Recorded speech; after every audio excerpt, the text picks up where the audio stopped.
மட்டக்களப்பில் இடம்பெற்ற கோர விபத்தில் யாழ்ப்பாணத்தைச் சேர்ந்த இளைஞன் உயிரிழந்திருப்பதாக தெரிவிக்கப்பட்டிருக்கிறது. அந்த சம்பவம் தொடர்பான சிசிடிவி காட்சிகள் வெளியாகி பெரும் அதிர்ச்சியை ஏற்படுத்தியிருக்கிறது.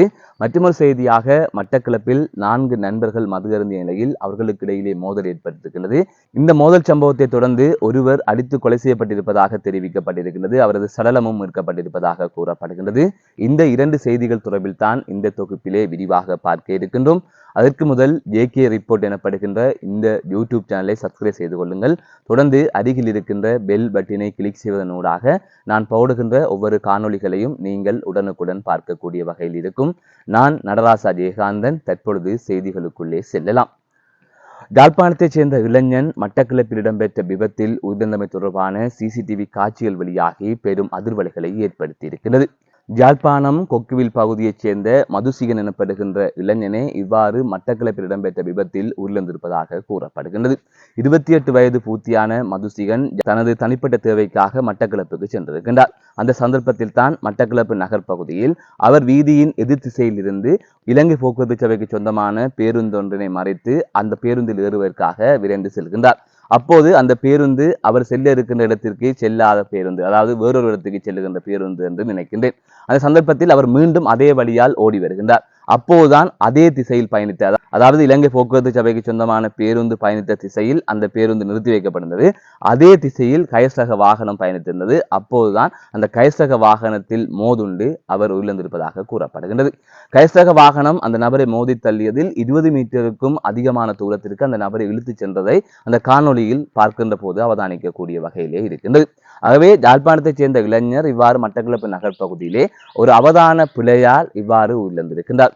ஆகையால் தொடர் விபத்துக்கள் எமது மண்ணிலே இடம்பெற்றுக் கொண்டிருக்கின்றது. அதனால் பல இளைஞர்கள் உயிரிழந்து கொண்டிருக்கின்றார்கள். இது மிகவும் மனவேதனையான ஒரு விடயம். அந்த இளைஞர் கூட எதிர் திசையில் இருந்து இலங்கை போக்குவரத்து சபைக்கு சொந்தமான பேருந்துக்கிட்டே போய் அங்கே ஏதோ கேட்டுவிட்டு மீண்டும் எதிர் திசைக்கு வர முயற்சிக்கின்றார்.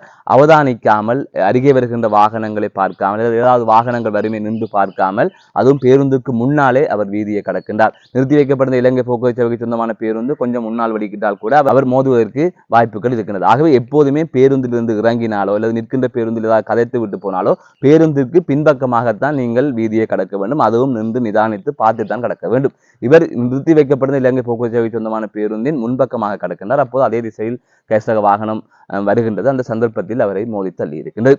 உண்மையிலே இந்த சம்பவம் என்பது மிகவும் ஒரு துயரத்தை ஏற்படுத்துகின்ற ஒரு சம்பவமாக பதிவாகி இருக்கின்றது. மற்றொரு செய்தியாக, மட்டக்களப்பு வெள்ளாவளி போலீஸ் பிரிவிற்குட்பட்ட சின்னவத்தை எனப்படுகின்ற பகுதியில் ஒரு துயரமான சம்பவம் பதிவாகி இருக்கிறது.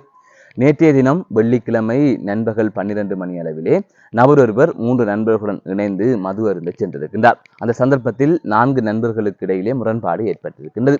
அப்போது 3 நண்பர்கள் ஒன்றாக இணைந்து 45 வயதுடைய நபரொருவரை பொல்லால் தாக்கிவிட்டு அங்கிருந்து தப்பித்து ஓடியதாக கூறப்படுகின்றது.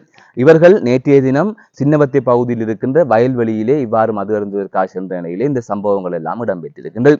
அதனைத் தொடர்ந்து கிராம சேவகர் அந்த பகுதிக்கு சென்ற போது சடலம் ஒன்று இருப்பதை அவதானித்திருக்கின்றார். அதன் தொடர்ச்சியாக உடனடியாக போலீசாருக்கு தகவல் வழங்கியிருக்கின்றார். சம்பவத்திற்கு சென்ற போலீசார் நீதிமன்ற அனுமதியை பெற்று அவரது சடலத்தை பிரேத பரிசோதனைக்காக வைத்தியசாலைக்கு அனுப்பி வைத்திருந்தது. அதன் தொடர்ச்சியாக இந்த சம்பவம் தொடர்பான மேலதிகமான விசாரணைகளை மேற்கொண்டதில் அவருடன் மது அருந்திய ஏனைய 3 பேரையும், அதாவது அந்த நபரை பொல்லால் அடித்து கொலை செய்த அந்த 3 நபர்களையும் போலீசார் கைது செய்திருப்பதாக தெரிவிக்கப்பட்டிருக்கின்றது. இது தொடர்பான மேலதிகமான விசாரணைகள் இடம்பெற்று வருவதாக கூறப்படுகின்றது. மது அருந்திவிட்டு ஏற்பட்ட மோதலால் இவ்வாறு ஒரு கொலை சம்பவம் பதிவாகி இருக்கின்றது. தொடர்ந்து வன்முறை சம்பவங்களும் மோதல் சம்பவங்களும் இடம்பெற்றுக் கொண்டிருக்கிறது. பலர் கொலை செய்யப்பட்டுக் கொண்டிருக்கின்றார்கள். வடக்கு கிழக்கு பகுதிகளில் இது அதிக அளவில் இடம்பெறுகின்றது. வாள்வெட்டு தாக்குதல் சம்பவம் என்று இடம்பெறுகிறது. அதனை தாண்டி மது அருந்துகின்ற இடத்தில் போதைப் பொருட்களை பாவிக்கின்ற இடங்களில் இவ்வாறான மோதல்கள் இடம்பெறுகின்றது. அதனால் உயிரிழப்புகள் ஏற்படுகின்றது அல்லது உடல் அவயங்களை இழக்க வேண்டிய நிலையும் ஏற்படுகின்றது. எனவே இது தொடர்பாக எச்சரிக்கையாகவும் பொறுப்புடனும் அனைவரும் செயற்பட வேண்டியது காலத்தின் தேவையாக இருக்கின்றது. மீண்டும் ஒரு காணொலி சந்திக்கின்றேன். நான் நடராசா ஜெயகாந்தன்.